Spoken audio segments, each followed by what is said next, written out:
Assalamualaikum warahmatullahi wabarakatuh. Berdirinya saya di sini ingin membuat video tutorial untuk memenuhi tugas mata kuliah fikih yang diampu oleh Bapak Ihsan Jauhari MPD, yang mana saya di sini akan menjelaskan tentang zakat. Nah, pengertian zakat secara bahasa yaitu subur, berkembang. Nah, adapun secara istilah, zakat ialah kegiatan mengeluarkan harta tertentu dari yang beragama Islam yang diberikan untuk orang tertentu atau golongan yang berhak menerimanya. Nah, di sini saya akan menjelaskan tentang zakat mal, yaitu zakat pertanian. Nah, zakat pertanian ini memiliki syarat. Yang pertama, syarat zakat pertanian yaitu telah mencapai nisab atau haul. Nisab di sini berarti batas minimal harta yang wajib dikenakan zakat, dan haul yaitu batas minimal waktu. Nah, yang wajib dizakati dalam zakat pertanian ini yaitu biji-bijian, buah-buahan, atau semua yang bisa ditimbang atau bisa ditakar. Nah, adapun nisab minimal zakat pertanian yaitu 5 wasak atau setara dengan 653 kg. Nah, di sini saya akan menjelaskan tutorial cara menghitung zakat pertanian, yang mana saya berikan contoh kasus. Bapak Malik memiliki sawah seluas 4 hektar dan ia tanam padi. Lahan pertanian tersebut, selama pemeliharaannya, ia mengeluarkan biaya sebanyak 10 juta rupiah. Saat panen hasilnya sebanyak 20 ton beras. Nah, pertanyaannya, berapakah zakat tani yang harus dikeluarkan oleh Bapak Malik? Jadi, jawabannya, tadi Bapak Malik memiliki sawah 10 hektar dan menghasilkan panen sebanyak 20 ton beras. Nah, dari 20 ton beras ini, yaitu sama dengan 20.000 kg beras. Nah, yang mana hasil panen Pak Malik tadi telah mencapai nisab zakat, yaitu 653 kg beras. Nah, biayanya ketika memelihara padi atau pertanian dia tersebut yaitu sebanyak 5%, yaitu menggunakan irigasi atau penyiraman sendiri. Nah, jadi 20.000 kg hasil panen Pak Malik tadi dikalikan dengan 5% atau 5/100 dari biaya pemeliharaan padinya tadi, sama dengan 1000 kg. Nah, di sini yaitu 20.000 kg dikalikan 5/100. Nah, kita kalikan, yaitu 0 ini dibuang, 2 dan ini dibuang, jadi 200 dikali 5 sama dengan 1000 kg. Nah, jika ingin dirupiahkan, jika harga jual beras yaitu 12.000, maka hasil panen Pak Malik tadi 20.000 kg dikalikan dengan harga jual beras tersebut yaitu 12.000 rupiah, yang mana hasilnya 240 juta rupiah. Nah, jadi hasilnya yaitu hasil yang wajib dizakati Pak Malik, yang mana jumlah yang dirupiahkan tadi 240 juta rupiah dikalikan dengan 5% sama dengan 12 juta jika ingin dirupiahkan dengan uang. Nah, bagaimana perkaliannya? Yaitu 240 juta dikalikan 5/100, yang mana nolnya dibuang. Nah, 24 juta dikalikan dengan 5 sama dengan 12 juta rupiah. Dan jika ingin dizakati dengan beras, yaitu 20.000 kg beras dikalikan dengan 5%, yaitu 1000 kg beras.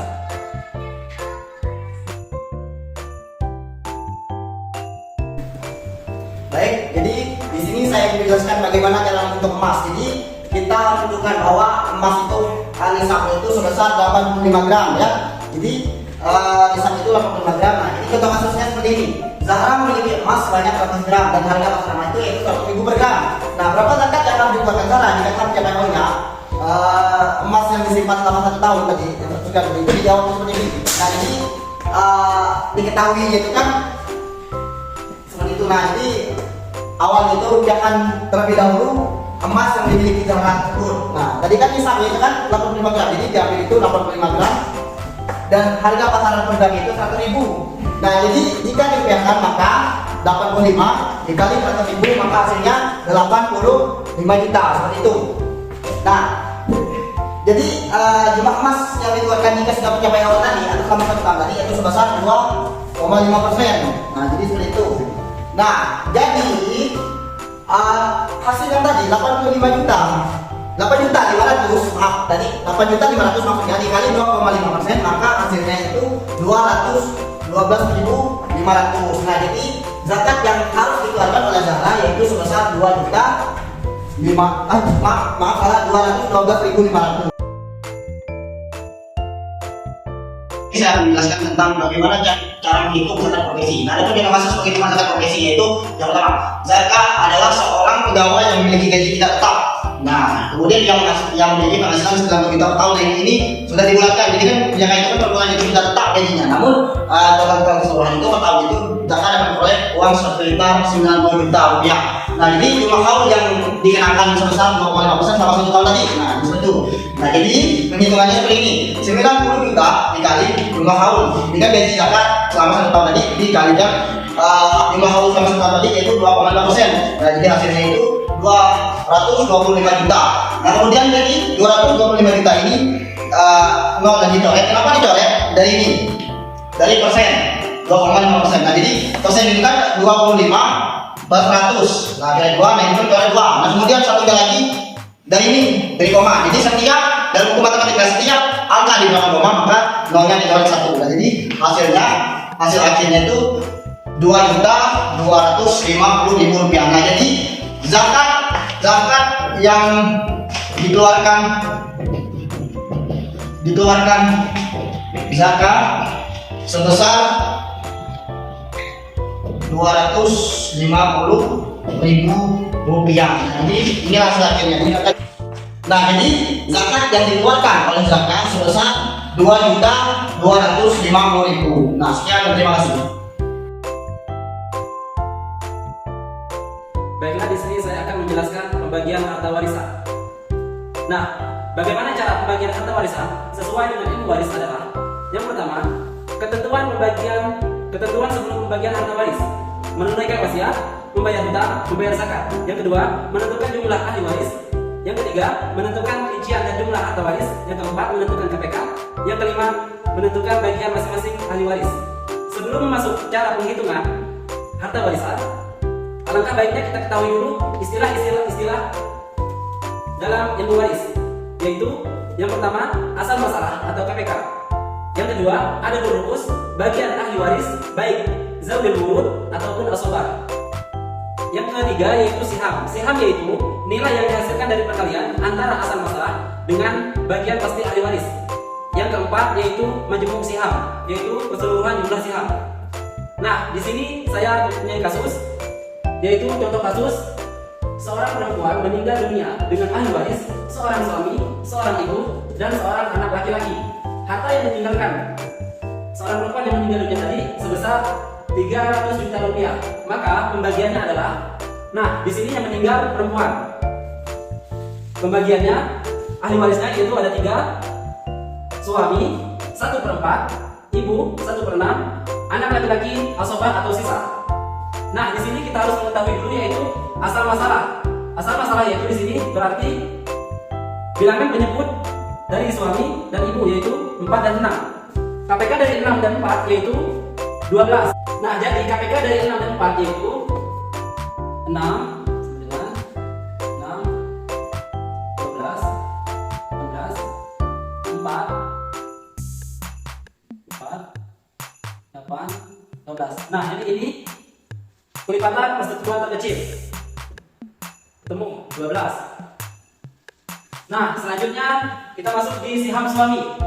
Siham suami di sini tadi 1/4 dikalikan dengan KPK tadi. Hasil KPK yaitu 12 sama dengan 3. Dan siham ibu yaitu 1/6 dikalikan 12 sama dengan 2. Siham anak laki-laki yaitu asota atau sisa dari siham suami dan ibu tadi yaitu 12 dikurangi 3 dikurangi 2 sama dengan 7. Nah, jumlah keseluruhan siham atau majmuk siham yaitu ditambahkan dari siham suami, siham ibu, dan siham anak laki-laki, yaitu 12. Nah, yang mana tadi nominal harta yang ditinggalkan seorang perempuan yang meninggal dunia tadi yaitu 300 juta dibagikan dengan jumlah keseluruhan siham yaitu 12, yang mana sama dengan 25 juta rupiah. Nah, jadi pembagian harta warisan antara suami, ibu, dan anak laki-laki yaitu suami di sini memiliki siham 3 dikalikan dengan jumlah yang dibagikan dengan keseluruhan siham tadi yaitu 25 juta sama dengan 75 juta. Untuk suami, siham ibu yaitu 2 dikalikan dengan jumlah keseluruhan nominal harta 300 juta rupiah tadi dibagikan dengan keseluruhan siham yaitu 25 juta sama dengan 50 juta rupiah untuk ibu. Dan untuk anak laki-laki yaitu sihamnya tadi ada 7 dikalikan dengan nominal harta yang dibagikan dengan keseluruhan siham tadi yaitu sama dengan 175 juta. Jadi suami mendapatkan warisan 75 juta, ibu mendapatkan 50 juta, dan anak laki-laki 175 juta.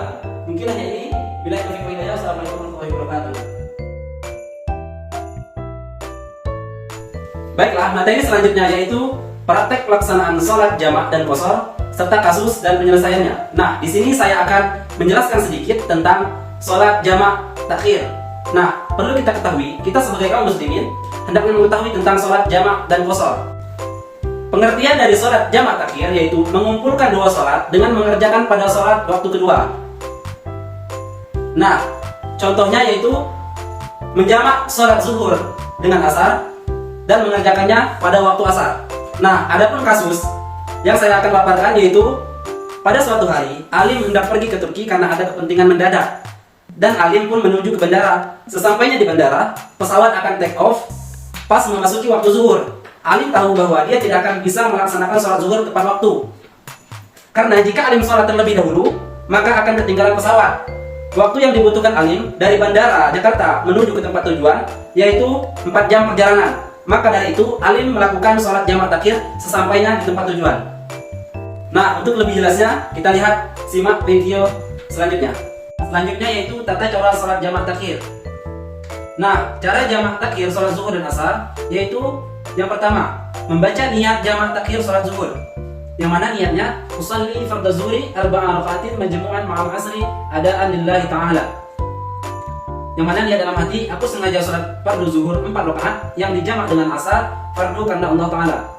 Nah, mulai mengerjakan sholat zuhur dengan diawali takbiratul ihram, membaca doa iftitah, dilanjutkan membaca surah Al-Fatihah, membaca surah pendek, ruku, iktidal, dilanjutkan tasyahud awal,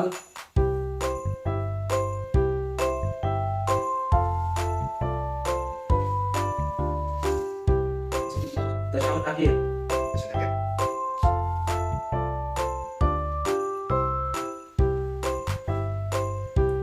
Salam.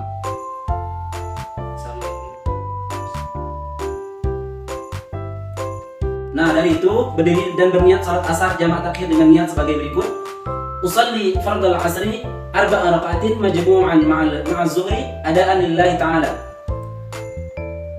Niat dalam hati, aku sengaja sholat fardu asar 4 rakaat yang dijamak dengan zuhur fardu karena Allah Ta'ala.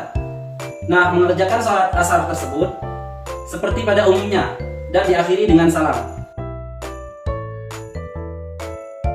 Jadi apa itu sholat qashar? Sholat qashar itu ialah sholat yang pendek, pendek sholat. Nah, jadi sholat apa saja kan yang diperbolehkan dikhususkan? Ya tentunya ya sholat 4 rakaat, tentunya kan zuhur, asar, isya seperti itu. Nah, jadi syarat-syarat itu pun harus jelas. Nah, jadi orang yang boleh melakukan sholat qashar ini orang yang melakukan safar atau perjalanan yang jaraknya kurang lebih 80 km, ada yang menyebutkan 81 km, dan sebagainya. Nah, jadi sholat qashar itu contoh kasusnya seperti ini. Nah, juga tujuan perjalanannya atau safar itu harus jelas, contohnya ikut pengajian. Contohnya seperti ini ya. Seandainya dari kota A atau misalnya dari desa Penagan ke desa Mentong itu kan jaraknya sudah lebih dari 80 km. Nah, tentu hal itu boleh untuk melakukan yang namanya sholat qashar tadi. Contohnya jadi jika jarak yang sudah ditempuh lebih dari 80 km maka boleh melakukan sholat. Nah, contohnya kan sholat asar itu atau sholat zuhur itu dilakukan hanya 2 rakaat saja. Nah kemudian itu pas di desa Penaga. Nah kemudian pas di desa Mentok itu dilakukan sholat asar itu hanya 2 rakaat. Jadi memperpendek sholat yang awalnya 4 rakaat. Nah jadi 2 rakaat itu tadi contoh kasusnya. So misalnya Andi dari desa Penaga ingin ikut pengajian ke desa Mentok. Nah itu kan sudah lebih jaraknya 80 km. Nah jadi Andi ini boleh melakukan sholat qashar. Nah dia melakukan sholat zuhur hanya 2 rakaat, dan juga dia hanya melakukan sholat asar pun hanya 2 rakaat. Jadi seperti itu penyelesaian saya.